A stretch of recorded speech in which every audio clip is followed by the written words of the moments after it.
पूर्व काल में तुंगभद्रा नदी के तट पर एक अनुपम नगर बसा हुआ था।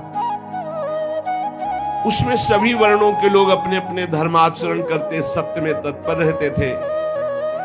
उस नगर में समस्त वेदों का ज्ञाता, श्रौत स्मार्त कर्मों में निपुण एक ब्राह्मण रहते थे जिनका नाम था आत्मदेव।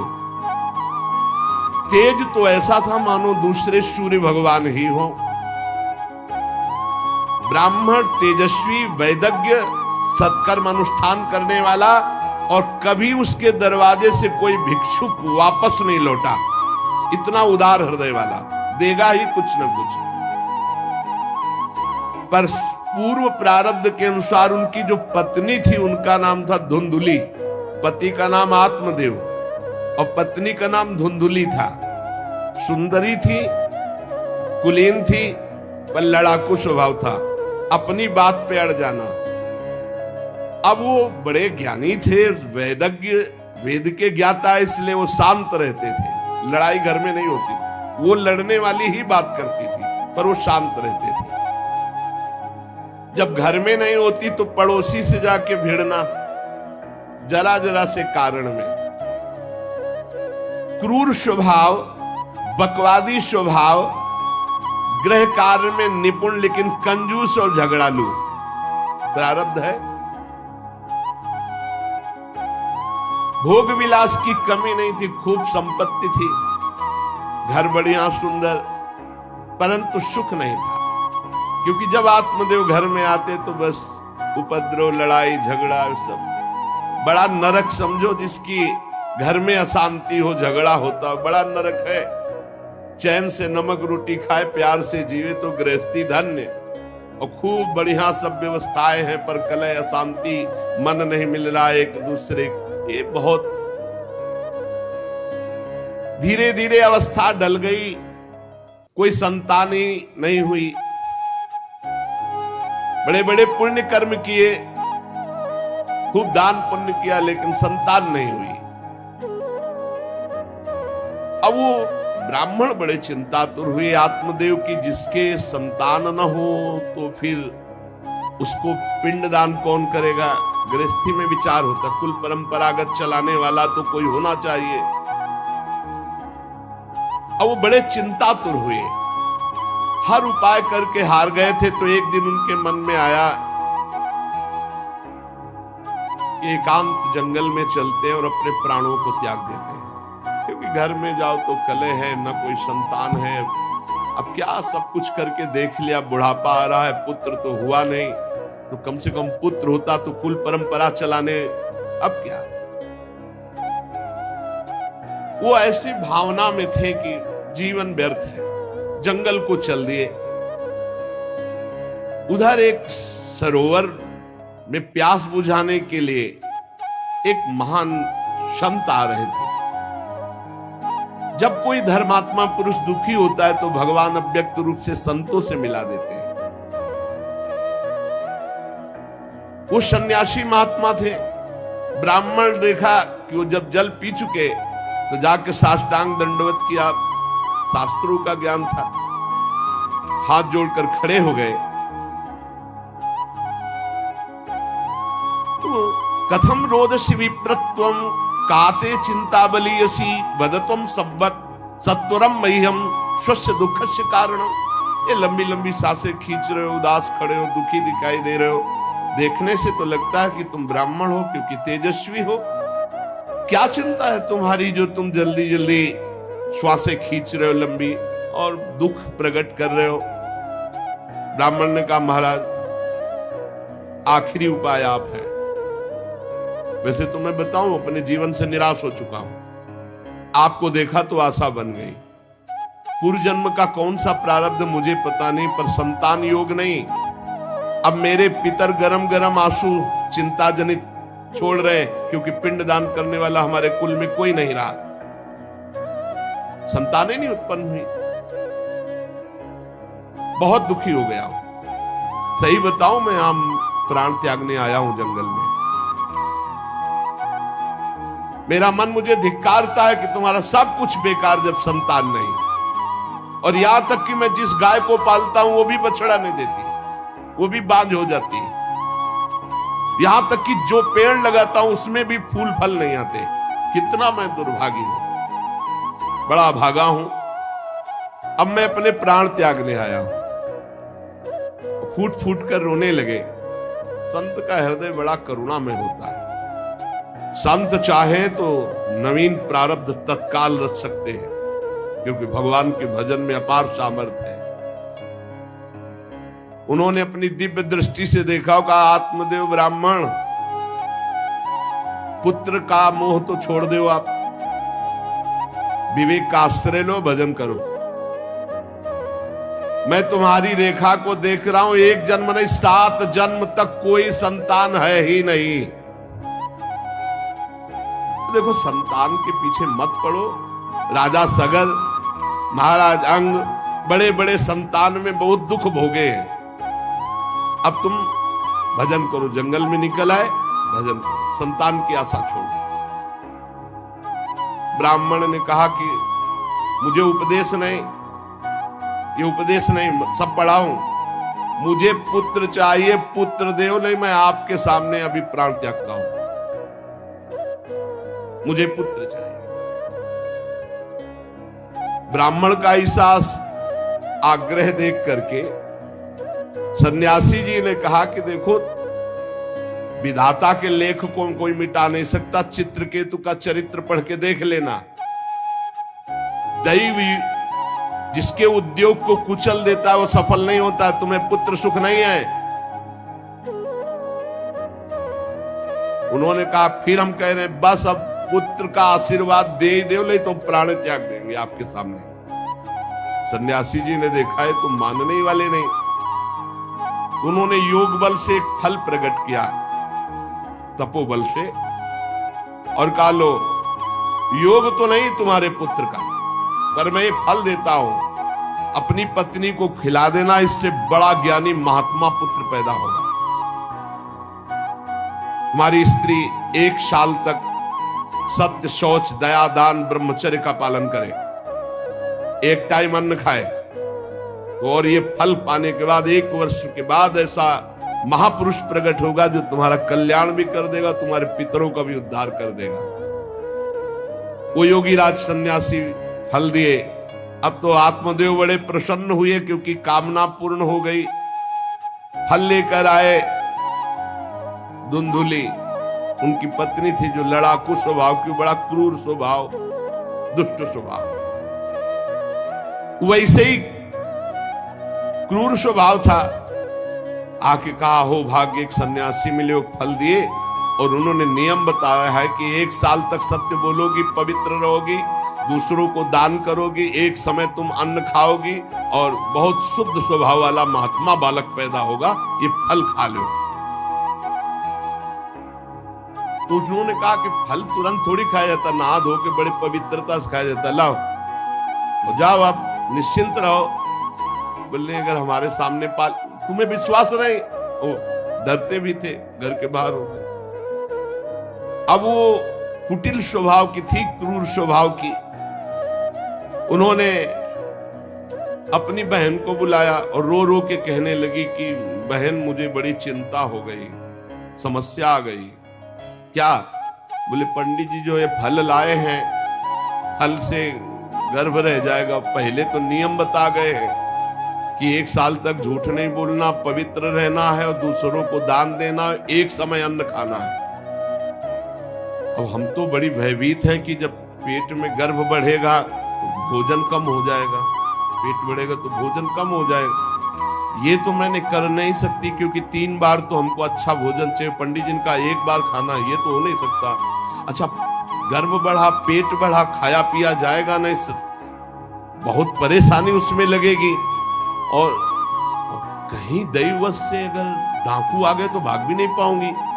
चलो डाकू ना आए, कहीं आग लग गई घर में, तब तो हम जल के मरी जाएंगे, क्योंकि गर्भ पेट में, ये तो हमसे नहीं। और फिर गर्भ निकलते समय सुना बहुत कष्ट होता है, ये सब हमसे नहीं होने वाला। देखो एक क्रूर स्वभाव की नकारात्मक सोच। और कहीं प्रसव काल में गर्भ टेढ़ा हो गया तो हम तो मरी जाएंगे, ये तो हमसे नहीं होगा। अगर गर्भ हमारा बड़ा होने लगा और घर में ननद आ गई, सब माल मता समेटती रहेगी, हम तो कुछ लड़ ही नहीं पाएंगे क्योंकि लड़ने लायक नहीं रहेंगी। ये सब विचार करके उसका ये सब हमसे नहीं होने वाला। उनकी बहन ने कहा सोच क्यों करती। ठीक इसी समय हमें अनुभव हुआ 2-4 दिन इसी महीने में कि हमारे पेट में है, तुम हमारे पति को धन दे देना और गर्भवती का नाटक करो, जब हमारे बच्चा होगा हम तुम्हारे यहाँ पहुंचा देंगे, हम अपने यहाँ शोरगुल कर देंगे, बच्चा मर गया, कौन देखने आता है, और पति को पैसा दे देना। ये तो बढ़िया बात रही, बढ़िया विधान बन गया, जैसे को तैसे मिले तो बढ़िया विधान बन गया।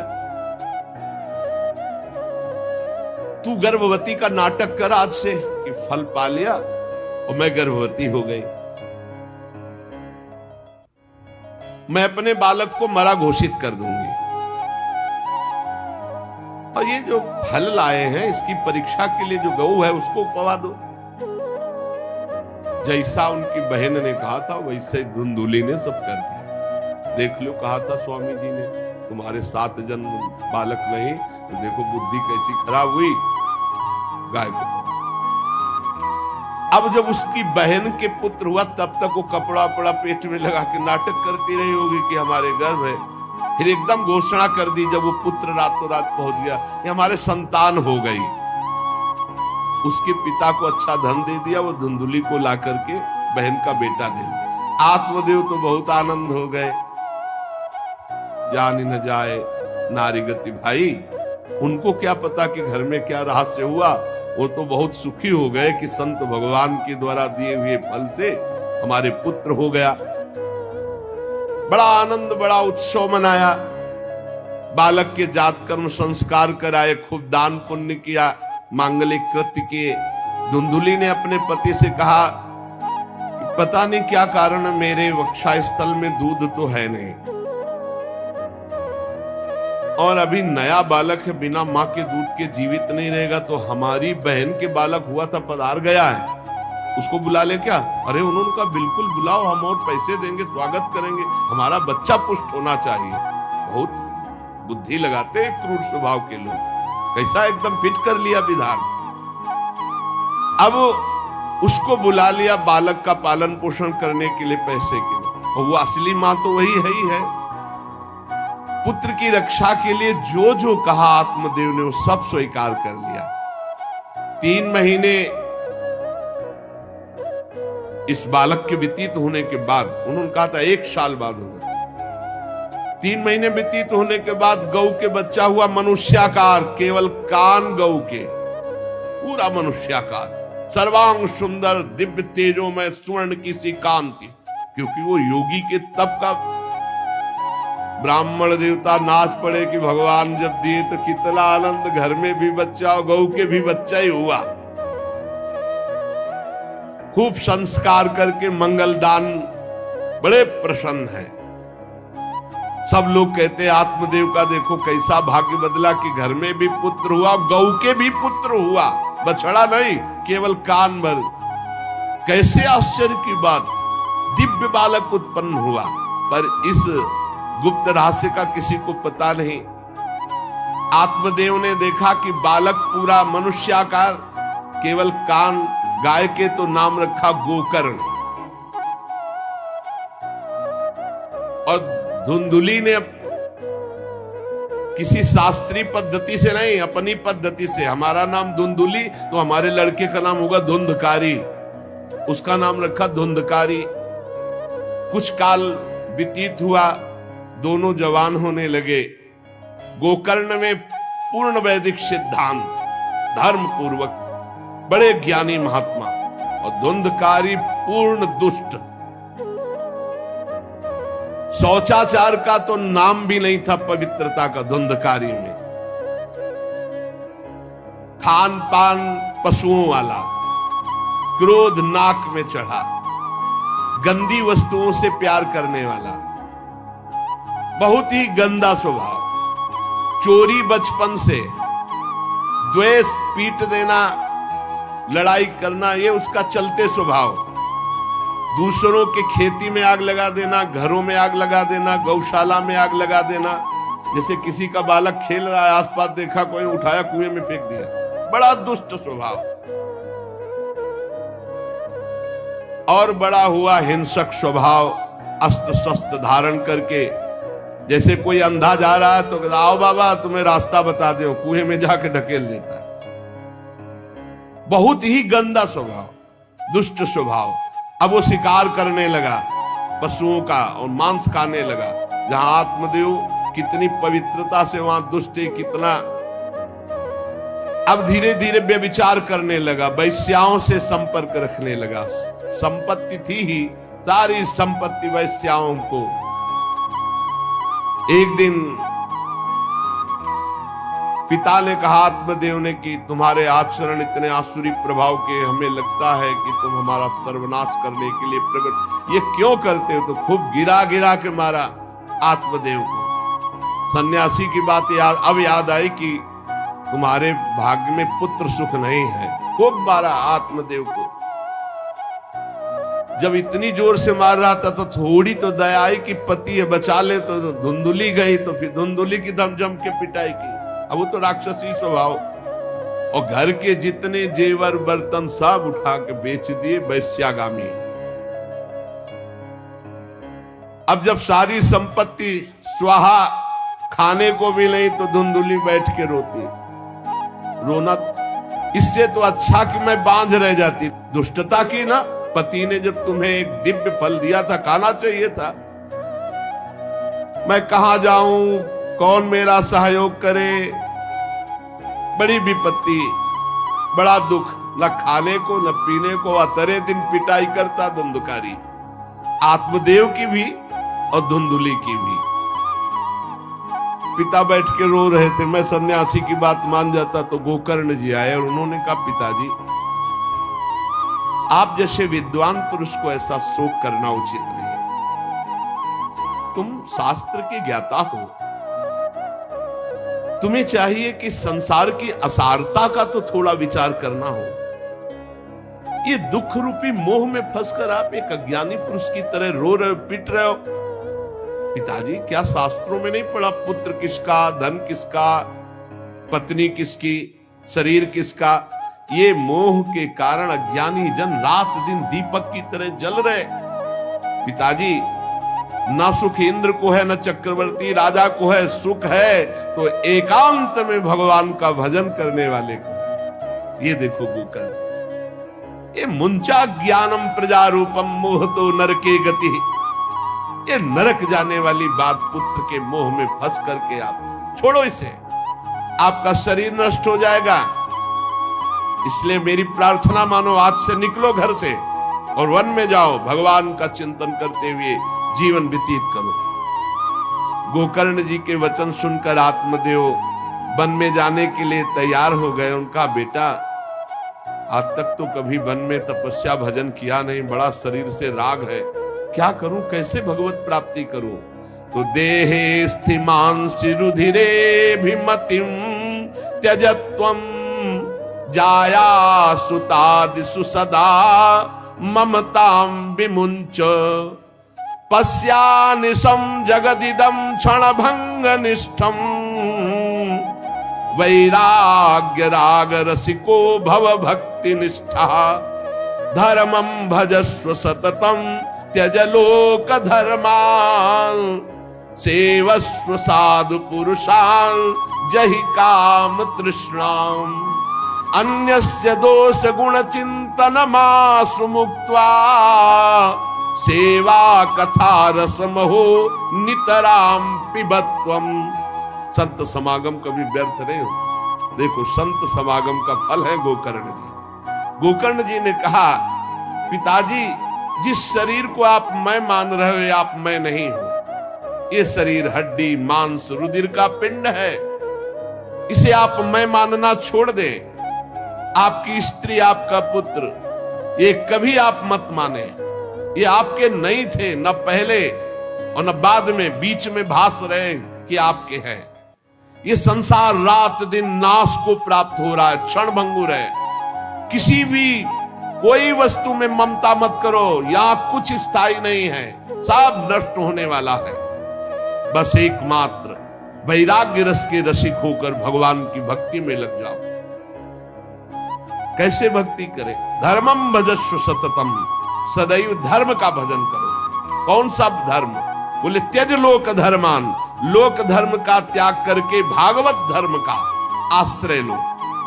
भागवत धर्म का आश्रय कैसे प्राप्त होगा? बोले सेवस्व साधु पुरुषान, सदैव संत पुरुषों का संग करो, उनकी सेवा करो। उनके संग से, उनके वचनों से, उनकी कृपा से तुम्हारे हृदय में भागवत धर्म का परिचय जागृत हो जाएगा, तुम महाभागवत हो जाओगे। पर संतों का सेवन करने के लिए जो सबसे बड़ा दोष है, काम और तृष्णा, ये नई संतों के पास टिकने देती। इसलिए जही काम तृष्णा, कामना और भोगे हुए भोगों को जो भोगने की इच्छा, तृष्णा, इनका त्याग करके संत संग करो। और जब संत संग होने लगे तो सावधान हो जाओ, अन्यस्य दोष गुण चिंतन मासु मुक्त्वा, दूसरे के गुण दोषों का चिंतन न करके श्री भगवान का चिंतन करे, भगवान की सेवा करे, भगवान की कथा लीला सुने, तो उसको नित्य भगवत धाम की प्राप्ति हो जाती है। हे पिताजी, शरीर से मैंपन छोड़ दीजिए और शरीर संबंधियों से मेरापन छोड़ दीजिए और भागवत धर्म का आश्रय लेकर संत समागम कीजिए। सदैव संतों की सेवा, भगवत सेवा, नाम जप, लीला कथा, श्रवण गायन, इसी से भगवत प्राप्ति हो जाएगी। बस उसी समय गोकर्ण को मन से प्रणाम करके कि भगवान गुरु रूप से इसी रूप में आकर मुझे उपदेश दे रहे, उसी समय आत्मदेव जी ने तो घर छोड़ दिया और वन की यात्रा की। 60 वर्ष की आयु हो चुकी थी, पर ज्ञान था शास्त्रों का। बड़ी निष्ठा से अपनी बुद्धि को समेटा संसार से और रात दिन भगवान के चिंतन में लगा दिया। भगवान के चिंतन और भागवत के 10वें स्कंद का रोज पाठ पूरा, जो भागवत का 10वां स्कंद श्री कृष्ण लीला चरित्र से भरा हुआ है, पूरा पाठ और निरंतर नाम जप, इसके प्रभाव से श्री कृष्ण चंद्र की प्राप्ति हुई, गोकर्ण जी के उपदेश से आत्मदेव की। अब जब पिता बन को चले गए तो और छूट, वैसे मानता तो था ही नहीं, पर और छूट हो गई। अब धुंधकारी ने उठाई लाठी डंडा, जो धुंधुली की डट के पिटाई की और कहा बता धन कहाँ है। अब जितना धन था तो सब ले गए। फिर जलती हुई लकड़ी, लुकाठी, उससे बता धन कहाँ है। किसी तरह वो छूट पाई तो भागते हुए जाकर कुएं में गिरकर अपने शरीर को नष्ट कर दिया कि रोज की पिटाई से अच्छा एक बार दुर्गति को प्राप्त हुई। धुंधुली दुर्गति को प्राप्त, पति आत्मदेव श्री कृष्ण चंद्र को प्राप्त हुई। योगनिष्ठ गोकर्ण जी ने जब देखा कि धुंधकारी का आतंक बढ़ रहा है तो उन्होंने छोड़ दिया। जो ज्ञानी पुरुष होते प्रपंच नहीं स्वीकार करते, उनको कोई सुख दुख इससे नहीं, उदासीन भाव से तीर्थ यात्रा को निकल गए। धुंधकारी ने 5 वैश्याओं को अपने संग में रखा, सब नौजवान वैश्याएं। अब उनके लिए पशुओं का मांस चोरी करके उनकी मनोकामनाएं पूरी करना। बुद्धि भ्रष्ट थी, आचरण भ्रष्ट थे, क्रूर कर्मा। एक दिन उन वैश्याओं ने कहा कि हमको तो हार नहीं पहनाया आज तक, कामना होती। अब 5 को हार लाने के लिए तो बहुत रुपया चाहिए। मौत की भी उसको कोई भय नहीं रह गई थी। वो जिसको देखता काट करके जो मिलता धन एकत्रित करके 5 के लिए सुंदर आभूषण हार। अब हिंसा में उतरा जो, तो उसके लिए क्या। स्त्रियों ने सोचा कि नित्य नवीन चोरी करता है, आज हमने हार के लिए कहा तो 5 के लिए व्यवस्था कर दिया। पकड़ा जाएगा, जब ये पकड़ा जाएगा तो राजा इसे फांसी देंगे, तो हमको भी 5 को फांसी मिलेगी। मरना तो है ही है ना इसे। 5 ने विचार किया, मरना तो है ही, राजा फांसी देगा तो हम ही फांसी दे देती, तो कम से कम हम तो बच जाएंगी। बुरे कर्म का बुरा ही परिणाम होता है, कुछ भी कोई कर ले। धुंधुली कुएं में शरीर त्याग करके दुर्गति को प्राप्त हुई। ये जब जिन वैश्याओं के लिए प्राणों की बाजी लगा करके सब कुछ ला रहा, जानते उनका प्लान क्या बना? कि ये चोरी करता है, पकड़ा जाएगा, फांसी की सजा होगी, मारा ही जाएगा, और जब ये पकड़ा जाएगा तो हम भी पकड़ी जाएंगी, तो फांसी की सजा इसको होगी, तो वही हम दे देती हैं, तो हम तो बच जाएंगी, और सारा धन लेके रात्रि में निकल लेंगी पांचों ने गुप्त रूप से ऐसा संकल्प बना लिया। धुंधकारी सो रहा था, पांचों गए, अब 5 हैं, हाथ पैर 4 ही तो है, पैर 2 और 2 हाथ, 4 उसमें लग गए, और एक जो है रस्सी से पूरा चारपाई पे बांध दिया। और जब उसकी आंख खुली तो रस्सी गले में डाल करके फांसी लगा रही, पड़े पर वो बहुत पापी आदमी, जल्दी मरने वाला तो था नहीं, खूब गला दबाया। अब बड़ी चिंता हुई वैश्याओं को कि अगर मरेगा नहीं तो हमें काट डालेगा ये। तो रसोई से जो कोयला जला हुआ आग था उसके मुंह में बगार बगार के शमशी से, अरे पापी की बहुत दुर्गति होती, दहकते हुए अंगारे उसके मुंह में, और खूब कस के गला दबा, छटपटा कर पीट के मार डाला धुंधकारी को, और उसके शरीर को वहीं घर में एक गड्ढा बना के पांचों ने गाड़ दिया, और वो सारा माल मत्ता पैसा सब कुछ उनको पता था। स्त्रीणाम नैतु विश्वासम दुष्टानाम कारेत बुधा, विश्वासे यह स्थितो मूढ़ा सदुःखी परिभूयते।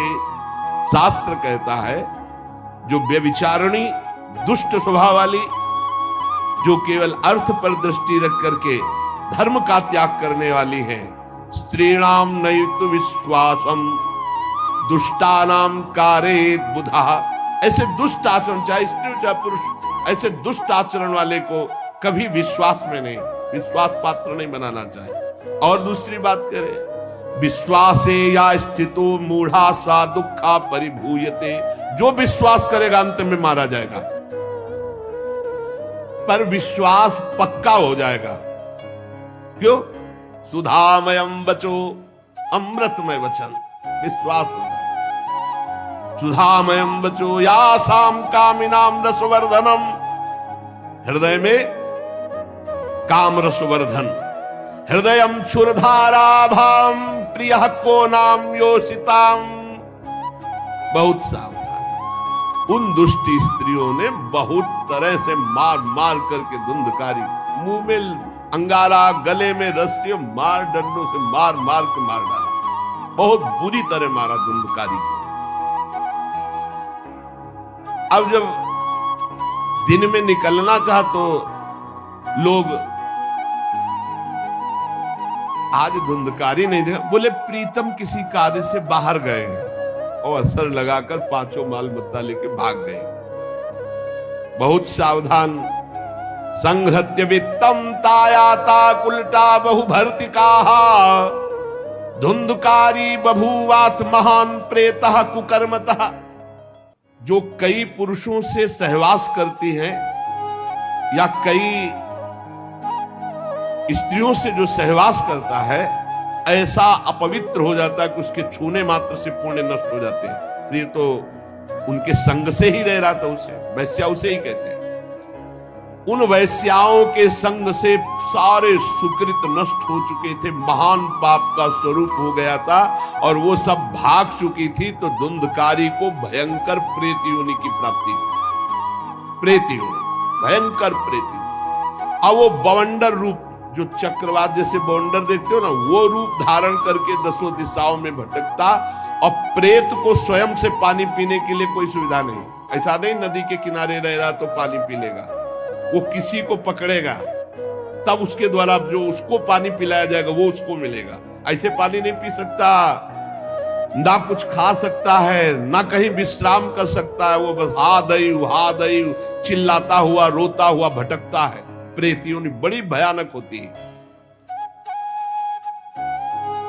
जब तीर्थ यात्रा करके गोकर्ण जी लौटे तो सुना कि धुंधकारी का लापता और मार डाला गया। तब उन्होंने फिर गया गए और वहां पिंडदान किया धुंधकारी के लिए भी। बड़े महात्मा थे गोकर्ण। श्राद्ध किया और काफी तीर्थों में मंत्रानुष्ठान किया कि इसका कल्याण हो जाए। ये सब करके लौट आए अपने पिता आत्मदेव के घर में।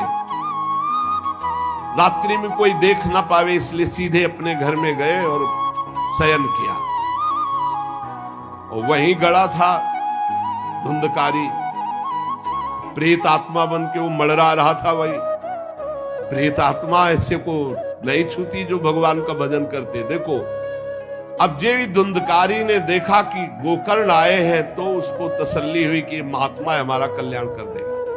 वो प्रकट हुआ, भेड़ा बना। धुंधकारी पहले भेड़ बना बड़ा, और ऐसे गोकर्ण जी ने देखा कि दरवाजा तो बंद था, भेड़ कहां से आ सकता है। तुरंत भैंसा बन गया, तुरंत इंद्र रूप धारण कर लिया, भयावा प्रिय, ऐसे कई रूप बदल बदल। तब उन्होंने कहा ये विपरीत अवस्था, इसका मतलब ये प्रेत है। क्योंकि ऐसी विपरीत निंदनीय और बंदनीय दोनों रूप धारण कर रहा है, दुर्गति को प्राप्त हुआ प्रेत आत्मा है। वो डरने वाले तो थे नहीं, ज्ञानी महात्मा थे। गोकर्ण ने कहा कस्तो मुग्र तरो रात्रौ कुतो यातो दशामिमाम किंवा प्रेता पिशाचो वा राक्षसो शीत संसना। कौन है तू? प्रेत है, पिशाच है, राक्षस है, क्या है ये? क्या नाटक कर रहा है? कभी भेड़ बनता है, कभी भैंसा बनता है, कभी इंद्र बनता है, कभी ये रूप। कौन है तू? ये अधोगति को प्राप्त कैसे हुआ तू? गोकर्ण जी डरे नहीं।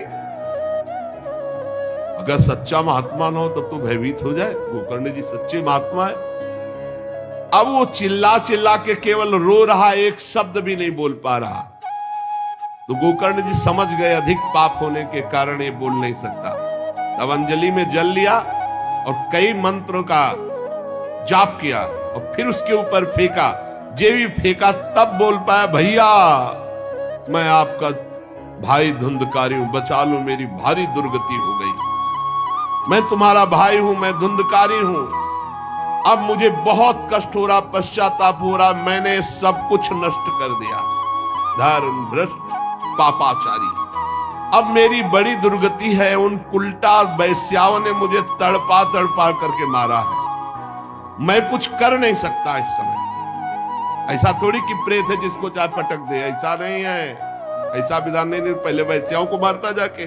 मैं कुछ कर नहीं सकता, प्रेत योनि में पड़कर दुर्दशा भोग रहा हूं। अब दैववश केवल वायु से जीवित हूं, बहुत प्यासा हूं, भूखा हूं, पर नहीं खा सकता, नहीं पी सकता। आप दया समुद्र भैया मेरा उद्धार करो। गोकर्ण ने कहा कि तुम्हारा उद्धार तो हो जाना चाहिए। तुम्हारे लिए तो मैं गया में गया, वहां श्राद्ध दिया, तीर्थों में भी अनुष्ठान किया, फिर तुम्हारा प्रेत योनि से उद्धार कैसे नहीं हुआ? तो उनका भैया एक दो बार गया श्राद्ध से मेरा कुछ नहीं होने वाला, बहुत पापी हूं, बहुत बड़े बड़े पाप किए हैं। कोई दूसरा उपाय सोचो, छोटे मोटे पिंडदान से, दान पुण्य से मेरा उद्धार होने वाला नहीं, बहुत स्टॉक है हमारे पाप का। तुमको हम बताएं सैकड़ों बार गया श्राद्ध करो तो भी मेरा कल्याण नहीं हो सकता, ऐसा मैं पापी हूं। कोई दूसरा उपाय सोचो। गोकर्ण जी ने कहा सैकड़ों गया श्राद्ध से तुम्हारी मुक्ति नहीं हो सकती, तो तुम्हारी मुक्ति असंभव है। कहा भैया मैं तुम्हारे चरणों में पड़ा हूं, मुझे मेरा उद्धार करो। तो कहा ठीक है, तुम अभी इस घर से निकलो, कहीं और रहो, हम जब तुम्हें बुलाएं तब आ जाना। जाओ हटाओ, हमारे इस घर से हटा दिया उनको। गोकर्ण जी की आज्ञा पाकर धुंधकारी बाहर भटक रहा है। रात भर विचार किया कि इसका कल्याण कैसे होगा जब सैकड़ों गया श्राद्ध से कह रहा उद्धार नहीं होगा। अब जब प्रातः काल हुआ, दरवाजा खुला तो बहुत से विज्ञजन आकर के गोकर्ण जी से मिले। गोकर्ण ने सबसे सलाह की कि क्या हो सकता है, ऐसे ऐसे स्त्रियों ने उनको मारा और वो प्रेत योनि को प्राप्त हुए। जो लोग विद्वान थे, योगनिष्ठ थे, वेदज्ञ थे, उन्होंने कई शास्त्र पाठ आदि की बातें बताई, सबने, पर सही उत्तर नहीं मिला। गोकर्ण जी महान तपस्वी थे। गोकर्ण जी ने प्रातः काल स्नान करके अर्घ दे रहे थे, बोले औरों से क्या पूछना, सीधे सूर्य भगवान से पूछो। मंत्र का उच्चारण करते हुए सूर्य भगवान को स्थगित कर दिया, रोक दिया। बहुत बड़ी मंत्रों में तथा सर्वै सूर्य वाक्यम तन्मुक्तो स्थापितम परम गोकर्णा स्तंभनम चक्रे सूर्य वेगस्य वै, तथा सूर्य की गति को रोक दिया। और तुभ्यम नमो जगत साक्षिन ब्रूहि में मुक्ति हेतु कम। अब हम किससे पूछे, आप ही बताओ। हे जगत साक्षी भगवान सूर्य, धुंधकारी का उद्धार कैसे हो सकता है? आप कृपा करके बताइए कि धुंधकारी की मुक्ति कैसे हो सकती है? गोकर्ण की प्रार्थना सुनकर भगवान सूर्यदेव ने कहा, श्रीमद् भागवत महापुराण नियम पूर्वक सुनाओ, निश्चित उसकी मुक्ति हो जाएगी। सप्ताह पारायण 7 दिन में पूरी भागवत श्लोक सहित। सूर्य भगवान की आज्ञा सबने सुनी, गोकर्ण जी ने भी सुनी। बहुत सरल उपाय। गोकर्ण जी ने निश्चय किया, मैं स्वयं सुनाऊंगा और उसका उद्धार करूंगा। अब तो कथा का समय निश्चित किया। बहुत से लोग कथा सुनने के लिए वहां पहुंचे। जब सुना कि भगवान की कथा सब पापों का नाश कर देती है, तो बहुत से लोग, पापी पुण्यात्मा जो भी, सबको बैठने की उचित व्यवस्था की गई। एक 7 गांठ का बांस जो सीधा आवाहन किया धुंधकारी का और कहा, इस पे बैठ जा, तू भी कथा सुन। तो सीधे 7 गांठ के बांस पर धुंधकारी जाकर के बैठ गया, छिद्र में वायु रूप हो गया, क्योंकि बाहर कहीं स्थित नहीं रह सकता, चलायमान तो बैठना है।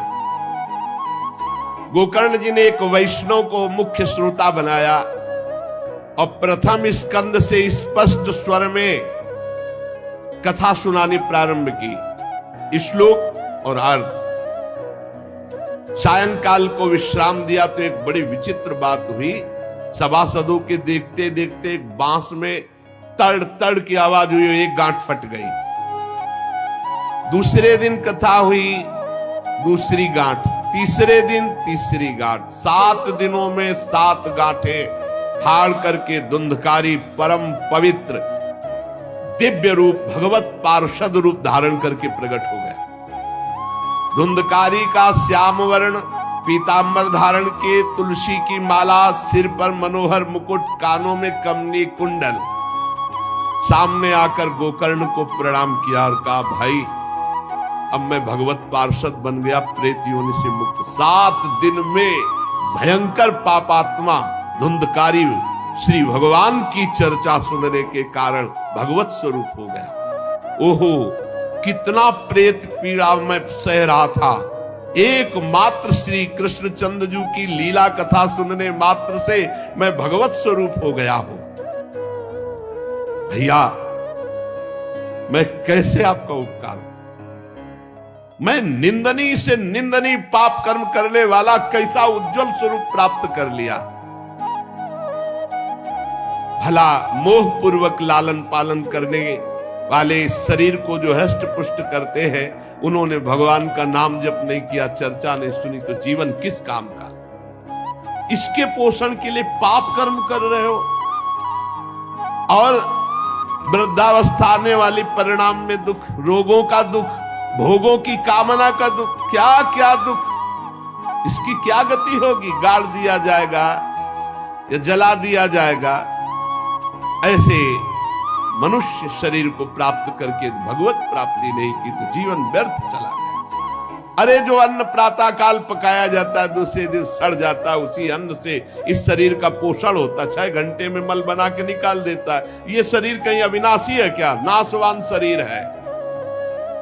जो लोग भगवान की कथा से वंचित है, भगवान का नाम जप नहीं करते, वो बुदबुदे जीवों में मच्छरों के समान जीवन उनका है। जन्मे मरे किस काम का? भला देखो, जिस बांस में मैं बैठा था तो बांस की गांठ फट गई, क्या भगवान की कथा सुनने पर चित्त की गांठ नहीं नष्ट हो जाएगी? जड़ चेतन की ग्रत।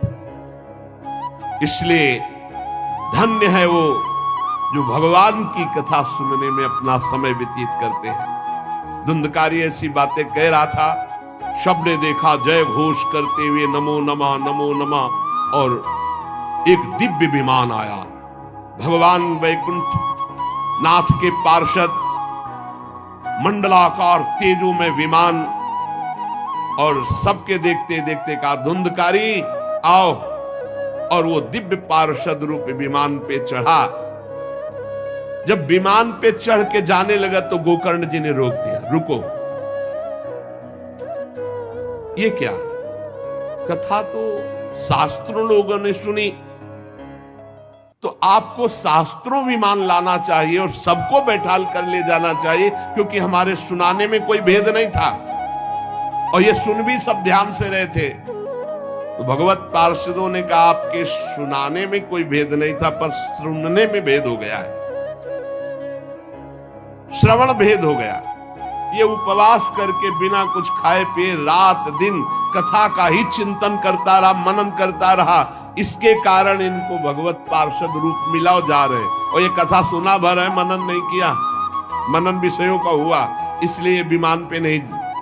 ये निराहार रहकर 7 दिन में चर्चा सुनता और रात भर उसी का चिंतन करता, उसके प्रभाव से परम पद का अधिकारी हुआ।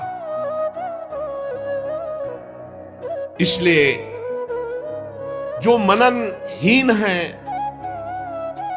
जिनको गुरुवचनों पर विश्वास नहीं है, जो कथा में चित्त की एकाग्रता नहीं है, वो फल भेद हो गया। वो भगवान के दिव्य धाम में एक बार में नहीं जा सकते। गोकर्ण जी आपको तो लेने के लिए स्वयं गोलोक बिहारी आएंगे, यूं कह करके विमान अंतर्ध्यान हो गया, अर्थात चले गए। गोकर्ण जी ने समस्त श्रोताओं से कहा बिना तुम्हें विमान में बैठा ले मुझे चैन नहीं। सावन के महीना में हम फिर अनुष्ठान करेंगे, सब लोग कथा सुनो और सच्चे नियम से रहो, उसका मनन करो। ऐसा ही किया, सब लोग उपवास करके अल्पाहार करके कथा सुने, और जो ही 7 दिन में कथा की समाप्ति हुई तो भगवान के बहुत से पार्षद विमान लेकर आए, और जितने कथा सुनने वाले थे सबको परम धाम ले गए। और भगवान ने गोकर्ण जी को स्वयं गोलोक बिहारी हृदय से लगाया। जे भी हृदय से लगाते हुए गोकर्ण भगवत स्वरूप हो गए। वही किरीट श्यामवर पीतांबर धारण किए हुए, कुंडल आदि से विभूषित।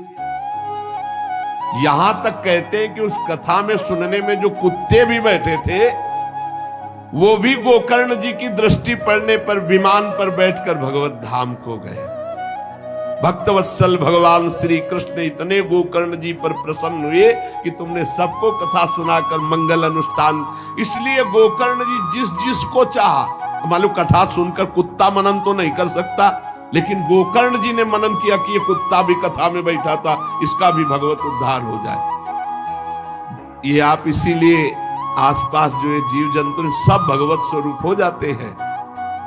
बड़े बड़े सिद्धों को जो गति नहीं मिलती, भगवान की लीला कथा सुनने से, गोकर्ण जी के प्रभाव से धुंधकारी सहित समस्त श्रोताओं को भगवत धाम की प्राप्ति हुई।